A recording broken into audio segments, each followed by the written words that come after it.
Ashama harka fuunee akkam jirtu hordoftoota fi daawwattoota Anolee Global Media oduu guyyaa irraatiif qopheeffannee qabannee dhiyaannee irraa oduu wajjin anjaatanii abdii. Godina Arsii Lixaa aanaa Shaallaa magaalaa Ajjeetti dhagaan bu'uura siidaa yaadannoo wareegamtoota kaa'ame guutuu gabaasa kanaa Tolchaa Huseen waan qindeeffate qaba. Godina Arsii Lixaa aanaa Shaallaa magaalaa Ajjeetti dhagaan bu'uura siidaa yaadannoo wareegamtoota kaa'ame. Godinni Arsii Lixaa gootota hedduu oomishuun kan beekamtu yoo ta'u, gituma oomisha isiitiin gootonni hedduun qabsoo bilisummaa Oromoo irratti hirmaatuun lolanii lolchiisaa turuun ni yaadatama. Jeneraal Daraaroo Guyyoo, Korneel Aadam Guutoo fi kanneen kana fakkaatan kaasuunis ni danda'ama. Adeemsa qabsoo kana keessatti aanaan Shaallaa dirree qabsoo isii guddoo ta'uun qofa osoo hin taane lafa Oromoonni Arsii wayyaanee itti harka kennachiisan ta'uu seenatu ragaa ba'e. Gootonni sunniin keessaa Haaji Hasan Gammadaa fa'aa har'as lubbuun jiru. Amnaa qabsoo kana keessatti gootonni hedduun kufuun saba kana ifatti baasuun injifannoo kanaan kan nu gahan yoo ta'u, wareegamtoota nu akka jiraannuuf lubbuu fi wareeganiif siidaa yaadannoo isaanii dhaabuuf dhagaan bu'uuraa kaa'amee jira. Hin caala, hin barsiifata. Barsiifata kanaan immoo deebi'ee moo'ata. Jijjiirama dabalataa uummata Oromootiif biyya kanaatiif fidaa jecha.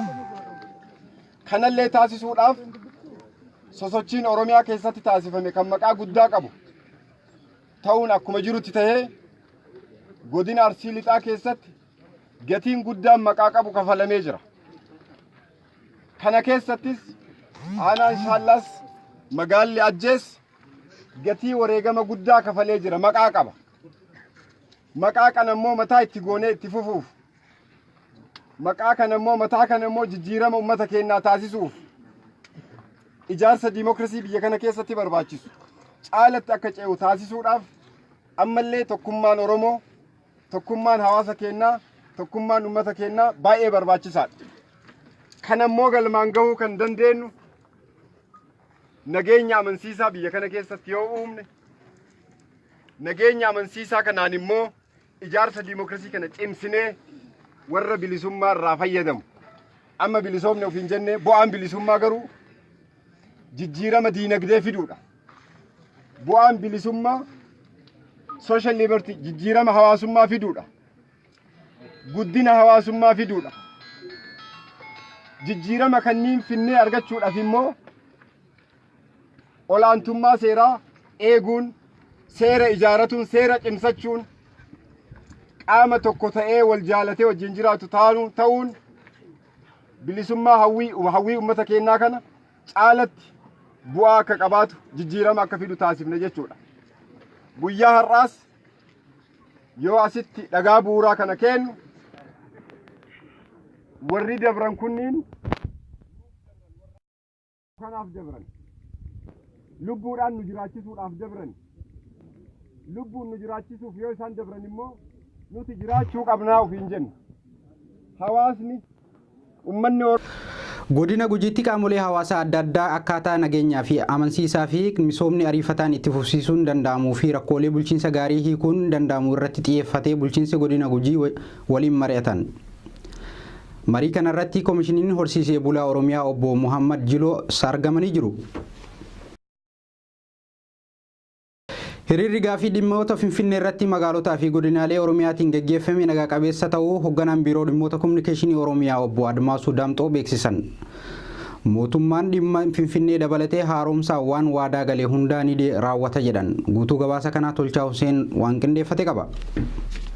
Hiriirri gaafii dhimma Finfinnee irratti magaalotaa fi godinaalee Oromiyaatti gaggeeffame nagaa qabeessa ta'uu hoogganaan biiroo dhimmoota kominikeeshinii Oromiyaa obbo Admaasuu Daamxoo beeksisan.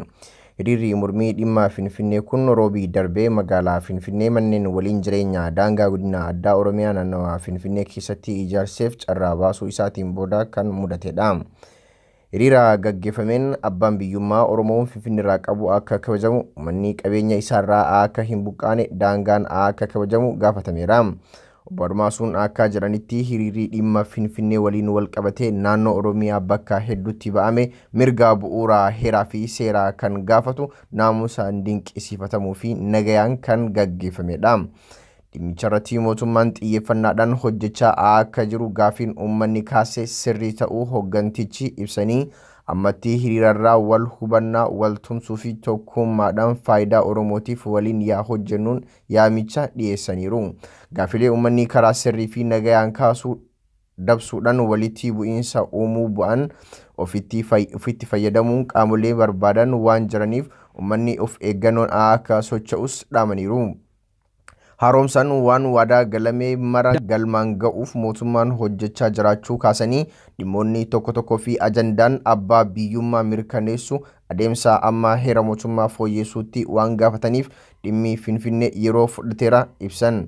Dhimmoonni kunniinis marii uummataatiif dhiyaatanii ergaa bilchaataniin booda furmaanni waaraan faayidaa fi fedhii uummata giddu galeessa godhate kan kaa'amu ta'uu obbo Admaasuu Daamxoo eeraniiru. Dhimmi daangaa Finfinnee fi Oromiyaa furmaata waaraa amma argatutti manneen waliin jireenya daangaa Oromiyaa darbanii ijaaramanii fi Oromiyaa gaaffii irratti dhiyeesse fala otoo hin argatiin fayyadamtootaaf carraadhaan dabarsuun sirrii akka hin taane mootummaan naannoo Oromiyaa kaleessa ibsa isaatiin eeree jira. Finfinnee fi naannoo Finfinnee waliin wal qabatee hojiin hojjetamu beekamtii mootummaa naannoo Oromiyaa fi uummata Oromootiin alatti raawwatamu yaadamu seera qabeessa waan hin taaneef raawwatamuu akka hin dandeenye ijjannoo qabate akka irratti hojjetus beeksisee jira. Daandiin qilleensa Itoophiyaa barattoota waggaa sadaffaaf akaadaamii aviyeeshiniidhaan leenjisee 559 eebbisiise. Barattoota leenjisaa ture kanneenis har'a eebbisiiseera. Eebbifamtoota keessaa 40 paayilootota yoo ta'an 58 ogeeyyii suphaa 175 keessummeessitoota 286 gurgurtaa fi faayinaansiidhaan kan leenji'anidha.